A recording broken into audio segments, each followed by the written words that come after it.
वही बंधन है। और जहां पर मैं मेरापन नहीं है वहां जीव मुक्त है। हम संसार की भौतिक वस्तुओं के प्रति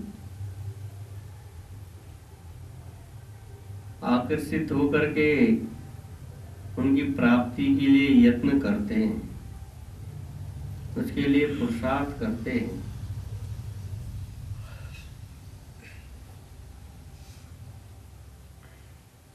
क्योंकि ये मन का स्वभाव है। मन जाता है ना,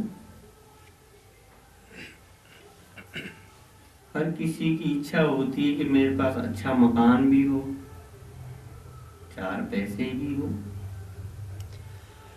गाड़ी भी हो, बंगला भी हो। संसार की हर भौतिक वस्तु के लिए मन में लालसा रहती है। उसके लिए पुरुषार्थ करते हैं। सज्जनों, हमें ये शरीर केवल संसार की वस्तुओं को प्राप्त करने के लिए ही नहीं मिला है।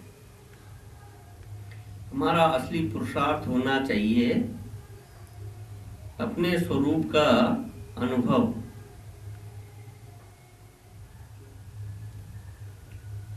बंधन इसीलिए संसार में होता है जहां मैं मेरापन होता है, जीव बन जाता है ना।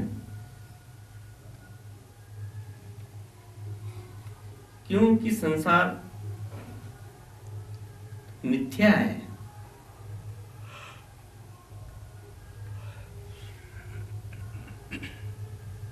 अप्राप्त है, और मन का स्वभाव है अप्राप्त वस्तु की प्राप्ति करने का प्रयत्न। और जब वो वस्तु प्राप्त हो जाती है तो फिर आप उसकी सुरक्षा में लग जाते हैं।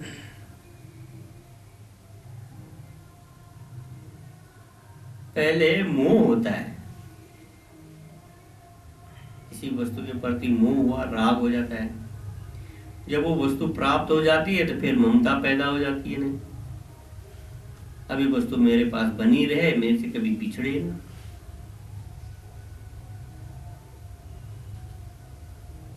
फिर कभी ऐसा हो सकता है कि हमेशा आपके पास बनी रहे।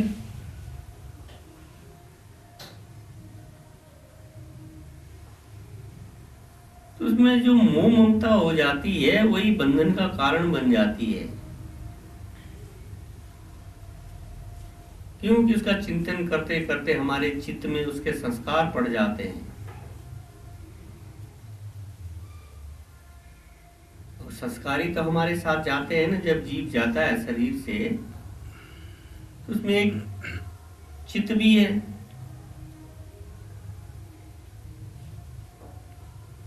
चित्त के साथ में संसार साथ चला जाता है।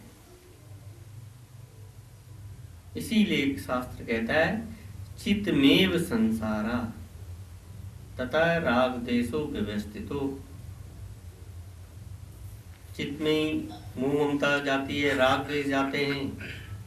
जिन चीजों के संस्कार पड़ जाते हैं, किसी से हम व्यक्ति से या वस्तु से किसी से भी बार बार राग द्वेष करें, उसका चिंतन करें, तो चिंतन करने से हमारे अंतःकरण में उसके संस्कार पड़ जाते हैं चित्त में।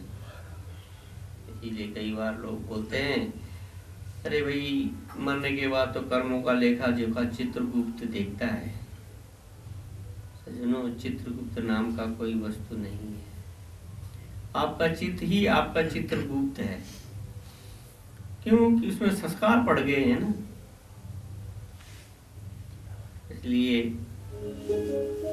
श्रीमद् भगवत का ये महावाक्य है कि मामेति बध्यते जंतु न मामेति विमुच्यते।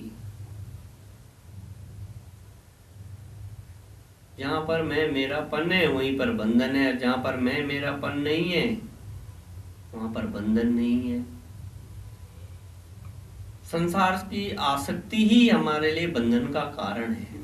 संसार बुरा नहीं है। थोड़ा सा आप विचार करें तो संसार भी ईश्वर का ही विवर्त है ना, क्योंकि संसार बना ही भगवान से है।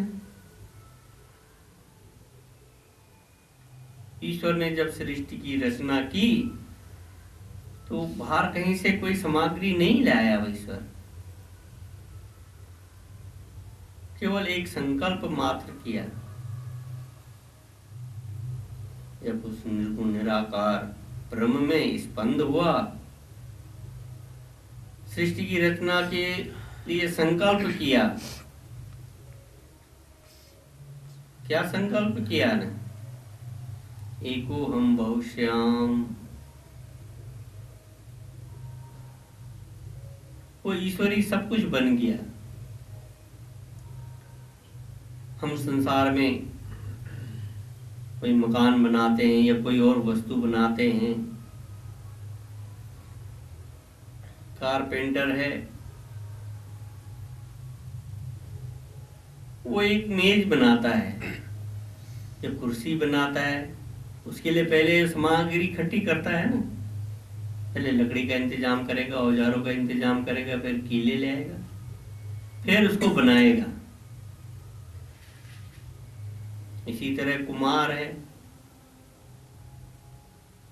घड़ो बनाएगा, कसेरा बनाएगा, कुल्हड़ बनाएगा, लेकिन उसके लिए उसको पहले मिट्टी का इंतजाम करना पड़ेगा, फिर उसको गूंदने के लिए पानी का इंतजाम करना पड़ेगा, उसको बनाने के लिए चाक का इंतजाम करना पड़ेगा, तब वो बनाएगा। लेकिन भगवान ऐसा कारीगर निकला, उसने कहीं से कोई सामान नहीं लिया ना, उस परमात्मा ने केवल एक संकल्प मात्र किया, एको हम बहुश्याम, मैं एक से अनेक हो जाऊं, वही सब कुछ बन गया। सर्वप्रथम हिरण्य गर्भ बना, फिर पांचों महाभूत उत्पन्न हो गए, सारी सृष्टि में जो है ईश्वरी तो है ना। थोड़ा सा अपनी दृष्टि को बदलने की आवश्यकता है, विचार करने की आवश्यकता है कि जितना भी जगत रूप है, जो संसार दिख रहा है, सब परमात्मा का ही रूप है। क्यों कि सृष्टि की रचना में माया का बड़ा हाथ है, और माया जो है वो ईश्वर की ही है। इसीलिए हम लोग साधारण शब्दों में बोल देते हैं कि कण कण में भगवान है। क्यों कहते हैं? इसीलिए कहते हैं क्योंकि सब कुछ ईश्वरी बना हुआ है। समस्त सृष्टि की उत्पत्ति का मूल जो कारण है वो ईश्वर है, और कार्य संसार है। तो ये नियम है कि कार्य अपने कारण से भिन्न नहीं होता।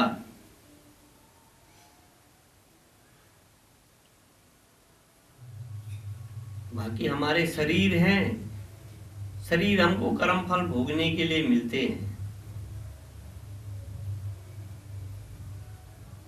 जैसा कर्म करोगे वैसे फल भोगने पड़ेंगे। उसमें कोई सीमा नहीं है कि आप इस आयु में भोगेंगे या आप इस शरीर में भोगेंगे। जब कर्मों का फल भोगना होता है तो उन कर्मों के अनुसार ही शरीर भी मिल जाते हैं। भगवान ने गीता में स्पष्ट आदेश किया अर्जुन को कि हे अर्जुन, मेरे दो तरह के कर्म हैं, और कर्म करने में तू स्वतंत्र है, फल भोगने में परतंत्र है। तो केवल अर्जुन को ही नहीं है वो संकेत, उसमें थोड़ा गहराई से विचार कीजिए। प्राणी मात्र के लिए भगवान का संदेश है, मेरे विधान के अनुसार दो तरह के कर्म बने हुए हैं, अच्छे और बुरे, और उस विधान के अनुसार ही अच्छे कर्मों का अच्छा फल है और बुरे कर्मों का बुरा फल है। तो मनुष्य जैसे कर्म करेगा वैसे फल अवश्य भोगेगा। कर्तुम सो भोक्तुम। लेकिन साथ में कह दिया कि फल भोगने में परतंत्र है, कर्म करने में तो स्वतंत्र है, खुली छूट है। लेकिन जब उन कर्मों का फल भोगना पड़ेगा तो उसमें वो स्वतंत्र नहीं है जीव। क्यों? कि वो तो परमात्मा के जो विधान बना हुआ है कि कर्तुम सो भोक्तुम, जैसा कर्म करेगा वैसा फल भोगेगा, भोगना ही पड़ेगा ना। उसी के लिए ये शरीर मिलते हैं।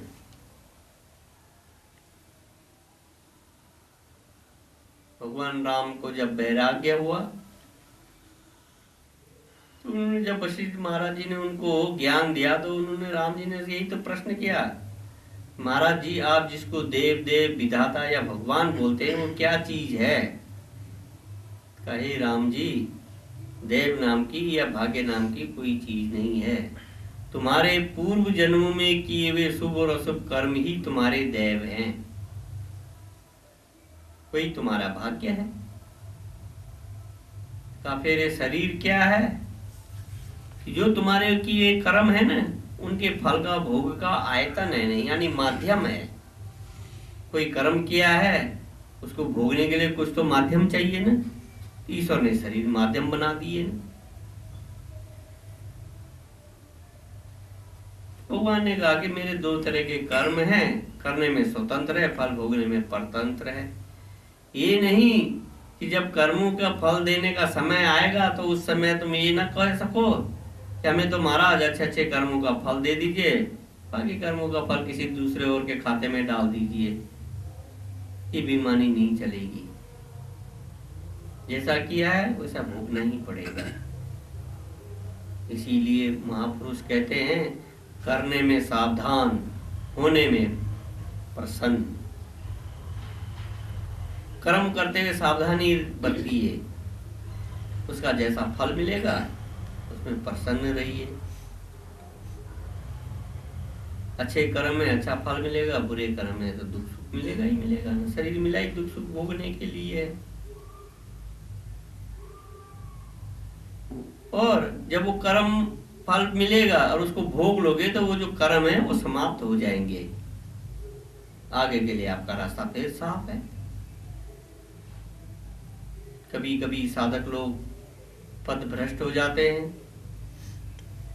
वो योग भ्रष्ट कहलाते हैं।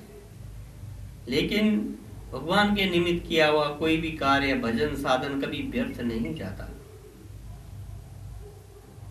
अर्जुन को भी ये भ्रांति हो गई, महाराज मनुष्य आपकी भजन साधना करता है, लेकिन भजन साधन करते करते अगर वो साधक योग भ्रष्ट हो जाता है तो उसकी क्या गति होती है? क्या वो जैसे आकाश में निराशा बादल होता है उसी की तरह छिन्न भिन्न तो नहीं हो जाता? क्योंकि आकाश में जब हवा चलती है ना तो बादल के टुकड़े टुकड़े इधर उधर बिखर जाते हैं। तो क्या उस साधक की बादल की जैसी गति तो नहीं होती? नहीं अर्जुन, मेरे निमित्त किया हुआ कोई भी कार्य व्यर्थ नहीं जाता। अगर साधक मेरे निमित्त भजन साधन कर रहा है, प्रारब्धवश, प्रारब्ध के वेग से वो पद भ्रष्ट हो जाता है, तो उसका जो किया हुआ साधन है वो व्यर्थ नहीं जाता। या तो पुण्य लोकों में जाता है, स्वर्ग आदि इत्यादि लोगों में जाकर के स्वर्ग के दिव्य भोगों को भोगता है, फिर पुनः मनुष्य शरीर में ही आता है। या फिर मैं उसको श्रीमानों के अच्छे कुलों में जन्म देता हूँ, श्रीमताम गे है, श्रीमानों के घर में जन्म देता हूँ।